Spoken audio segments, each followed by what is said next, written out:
It's been 60 years, but the memories of the Montgomery bus boycott are still very vivid for Reverend J.C. Smith. That's you right there. Mm-hmm. There's Dr. King. The Montgomery, Alabama native found himself in the middle of one of the pivotal events in the civil rights movement. Most have heard the story of Rosa Parks, the tired seamstress who refused to give up her seat on the bus to a white man one cold December night in 1955. She was arrested, and the boycott began. It brought public transportation to a halt, and a young J.C. Smith, who had a brand new car, felt the need to get involved. I was fortunate at that time to have a car.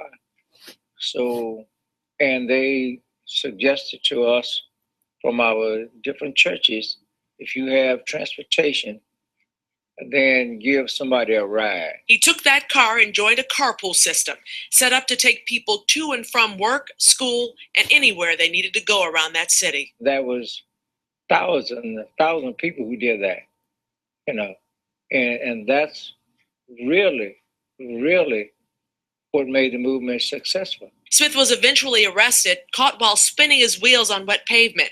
He spent one night in jail. I felt comfortable because I knew I hadn't done anything. If we went to court and before the judge, they didn't have no case. And we, the Negro citizens of Montgomery, Alabama. It was soon after that a young preacher from Atlanta, Georgia came to town. His name, Dr. Martin Luther King Jr.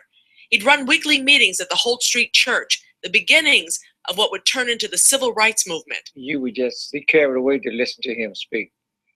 And as a result of that, people came every week. They came every week.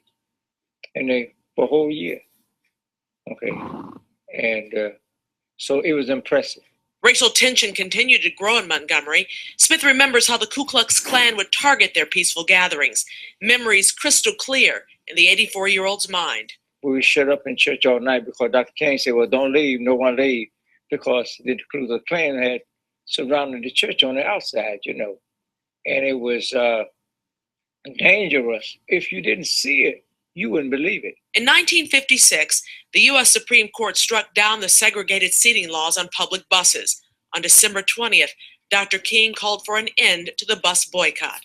The community agreed. A large group of us came together in downtown in the city of Montgomery and boarded the buses. We sat as close to the front as we could get. It felt great.